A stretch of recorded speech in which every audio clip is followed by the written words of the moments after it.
دیروز بعد از اینکه کل محله جردن رو داخل ویدیوم نشون دادم و ریویو کردم، این رستوران بهم پیام داد که داخل ویدیو آخرتون تهرانمون که کل جردن رو نشون دادید ما رو نشون ندادید. خیلی بالایی داخل. ببخشید. توی کاتگوری رستوران دانتان رو اول گذاشتید، شانجیز دوم. ما هم فضامون از شانجیز بهتره، هم برگرمون بهترین برگر منطقه است. یعنی منظورش کس خاصی بوده؟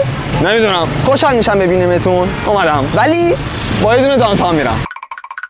بریم بالا. سوار آسانسور شدیم رفتیم بالا. 2 تا سوال. فضاش از شانجیز بهتر هست؟ 100%. خیلی هم بهتر است. یه ویو 360 درجه از جردن داره. دور تا دورش یه آکواریوم دراز ماهیه و خرچنگ همین یه دونه است. گفتن برادراشو خورده. و حتی گذاشتن از ویو عجیب غریبشون برای ویدیوم استفاده کنن. خیلی خوشگل شد. و سوال آخر، دانتان ورسس تیسا. دانتانو خوردم، تیسا رو خوردم. داخل تهرانمون یک دقیقاً همچین رقابتی با لمیز و کای و وانیلا هم بود و به خاطر همینه که من سایت تهرانمون رو زدم که 500 روز همه کاتگوری‌ها با هم رقابت کنن، نه که تندیس تهرانمون رو ببرن، برای اینکه بهتر شن. نفر اول کاتگوری رستوران کسی شد. داخل کاتگوری رستوران تیسا لانج اول شد. تبریک.